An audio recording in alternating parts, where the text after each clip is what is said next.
everyone, welcome back to another video here in Critic Insider. In today's video is I'll be ranking whole 9 seasons that I watched of Survivor, from my least favorite to my favorite.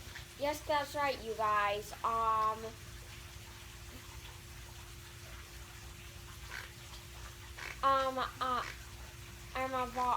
I just got finished watching all 9 seasons that I watched of Survivor just last week. No, not last week. Just a few nights ago when I finished watching Winners at War, yeah. So in this ranking there will be major spoilers in my ranking. So yeah. So anyways, let's just go right to the video. And I am in 9th place. The last place is Ghost Island. Yes, that's right, you guys. Now, Ghost Island was just a very boring season. I did like the Ghost Island twist, but overall, the cast was pretty bad. I liked Wendell and Dominic, but that's about all who I liked. But now overall, there were a lot of people that I didn't like in the cast. Lots of the cast was forgettable, and this is just a very boring and forgettable season in my opinion.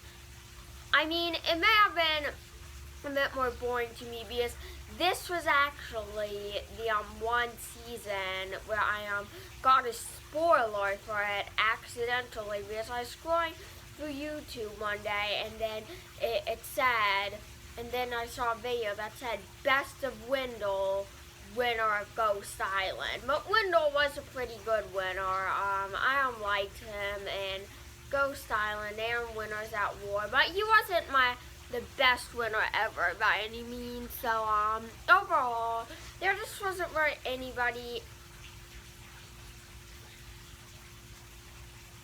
The cast wasn't particularly good. The season wasn't particularly good. The best thing about it were probably its twists, like the insane tie vote at the end. Yeah, and the Ghost Island theme was pretty cool as well. But overall, this was just a boring season, a boring cast, and overall, Ghost Island wasn't a great season. You can pass on it if you want to. So yeah, so anyways, next up is Heroes vs. Healers vs. Hustlers. Now, another boring season with another pretty boring cast. The pre-merge portion of this game was boring. You just couldn't get into the people, couldn't get into the season, and that continued throughout most of the post-merge, but it did get much better over the final 2 episodes, I've got to admit, you guys. For the most part, there wasn't really anybody who I was rooting for to win. It just felt like sort of boring cast for the most part, but I didn't get to like Ben until the final 2 episodes or so, and then I was rooting for Ben to win, and then luckily Ben won, so at least this one came to a very satisfying conclusion. But for the most part, there wasn't really anybody that I was rooting for to win, and I didn't really like any of the cast besides for Ben. Didn't like Chrissy. Ryan was pretty okay. Devin was okay, but most of this cast was just okay. A lot of you wanted Chrissy to win. No, I was totally for Ben to win on this one, and Ben won, luckily. So because it came to a satisfying conclusion, and Ben made the final 2 episodes much more entertaining than they could have been if he wasn't there. That's why I think that Heroes vs. Healers vs. Hustlers is better than Ghost Island. So yeah, so that was Ghost Island, and next up is Survivor Game Changers. Now this was the most disappointing season, probably in my opinion. I was really looking forward to this season because some great returning players, Ty, Tony, Ozzy,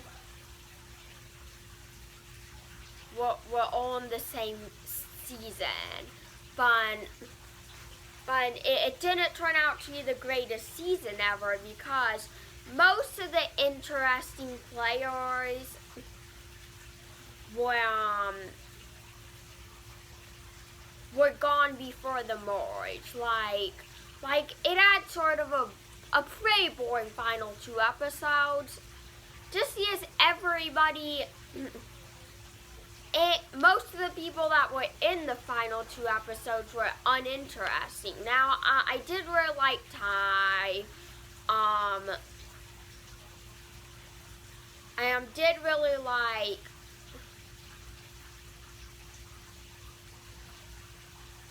Suri, but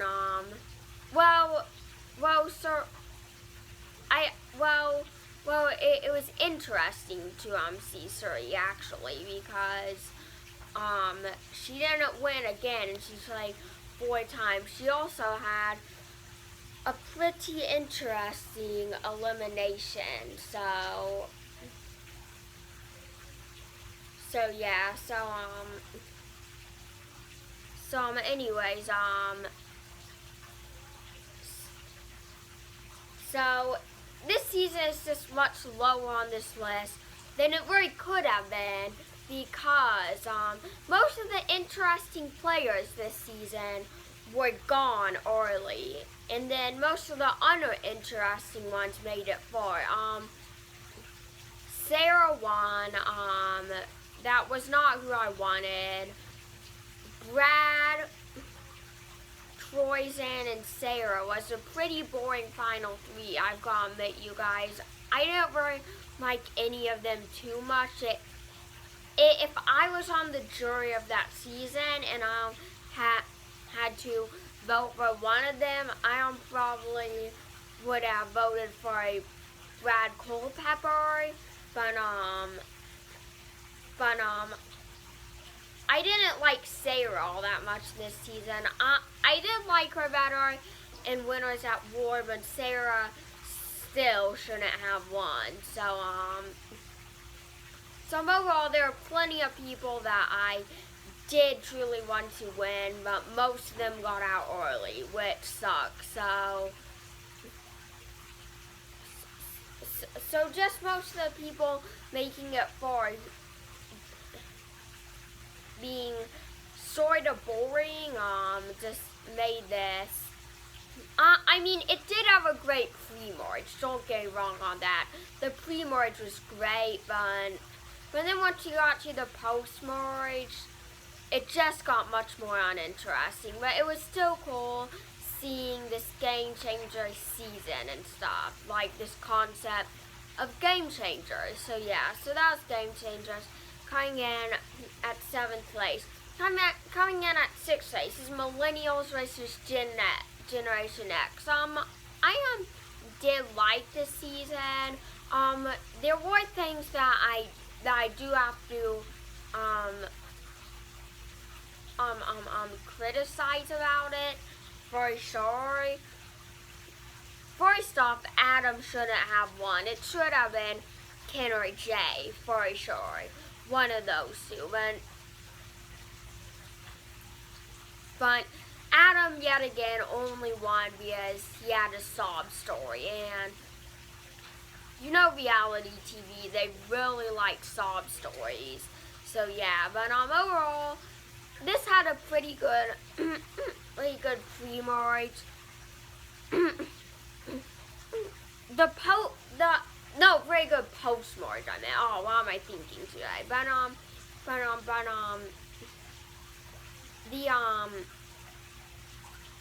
pre-merge was,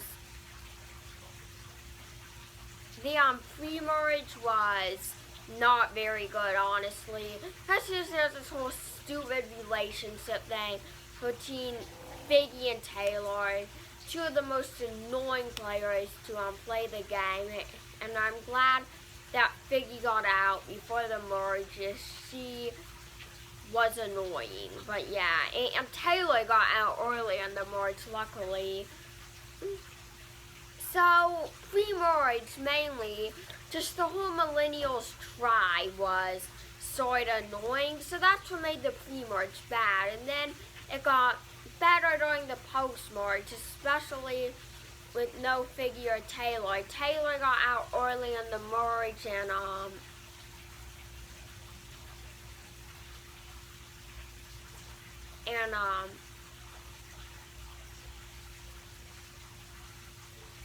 yeah, so overall, this is a pretty good season, fun post-merge. Just Adam was sort of unsatisfying winner. He wasn't even that good at the game, in my opinion. He just won because of his sob story. So yeah, so anyways, coming in 6th place is Millennials versus Gen X. Now, coming out number 5 is Edge of Extinction. Now lots of you guys may hate on me for putting Edge of Extinction above Millennials versus Gen X, but honestly, I thought that most of the season itself was better. I love Rick Devens, one of the greatest players to ever play the game, in my opinion. I do like the Edge of Extinction twist. That's an unpopular opinion, but I do actually like it. Do like the Edge of Extinction twist much better than Redemption Island twist. I'm not a fan of the Redemption Island twist, but I do really like the Edge of Extinction twist.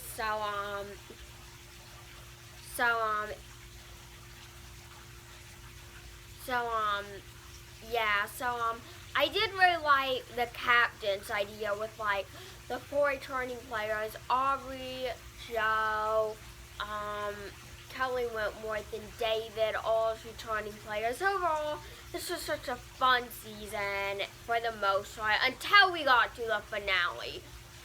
The reason why I don't have this in my top 4 is because of this terrible finale.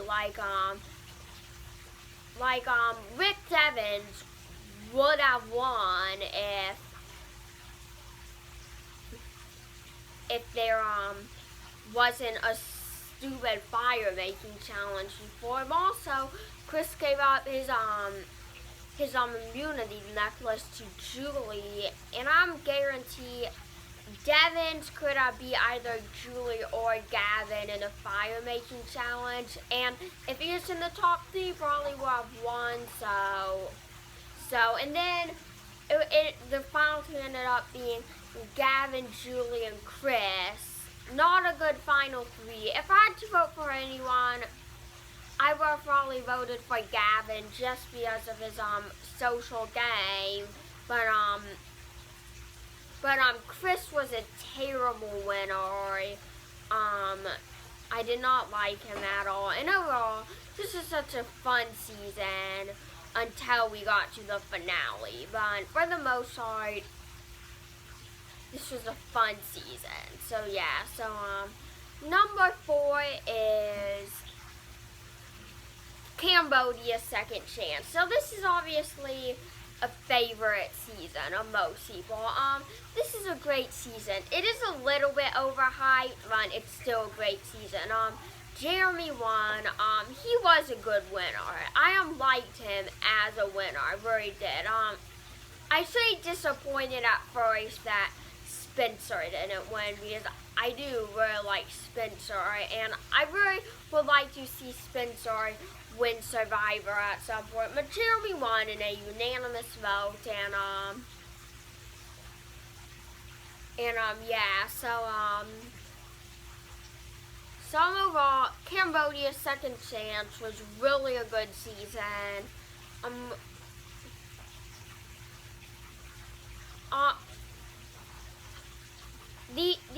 I think the only reason why this season isn't in the final three is just for one reason, because I'd only seen 1.5 seasons before it, the whole thing of Cagayan, and I watched half of Blood vs. Water, which isn't why I featured Blood vs. Water on this list, because I only watched 4 or 5 episodes. I watched 6 episodes of that season at the most, that's not enough episodes to feature it on this list here.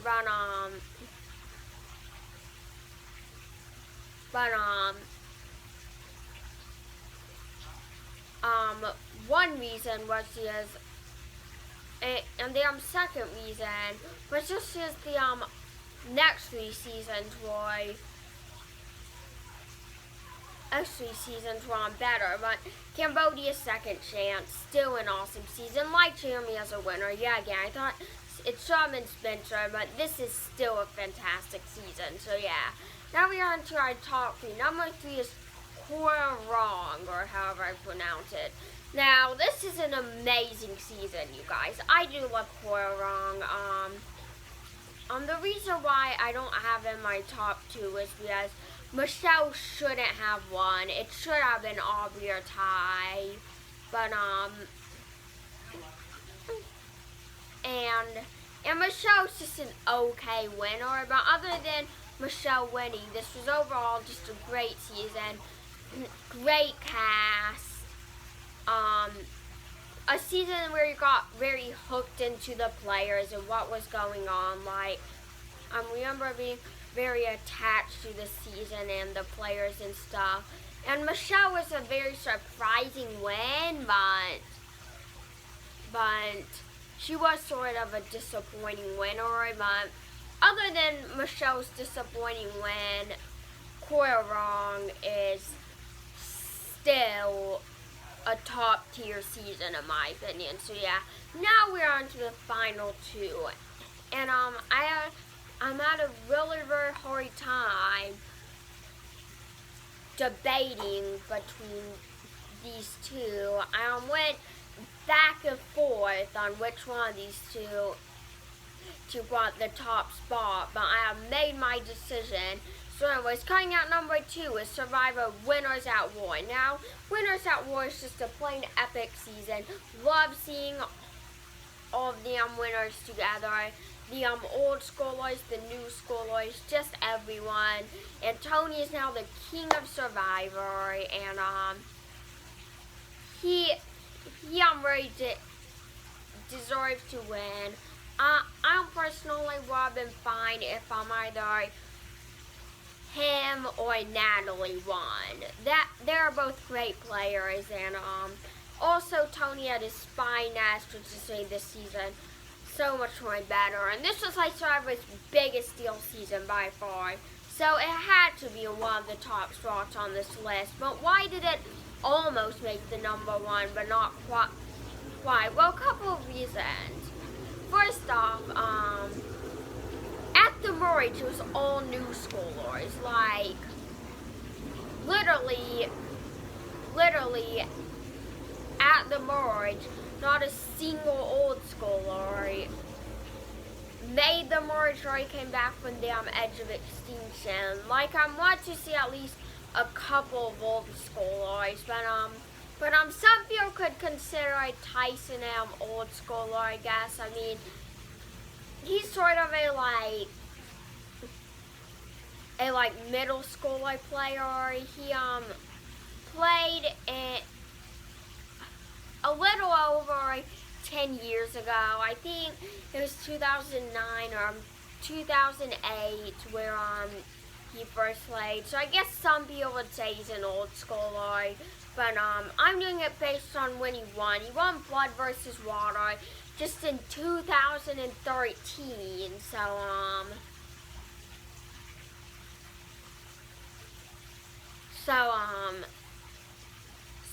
He is a new school winner, and Natalie returned as well, which she's also a new school winner. So I want you to see some old schoolers in the merge. It will be interesting to see Boston Rob, Parvati, and Sandra, even though I do very much so hate Sandra. But also, Tony's win, it was satisfying. He deserved to be the king of Survivor, but it was quite predictable in the final few episodes. Like, in the pre-merge, of course, we really didn't know.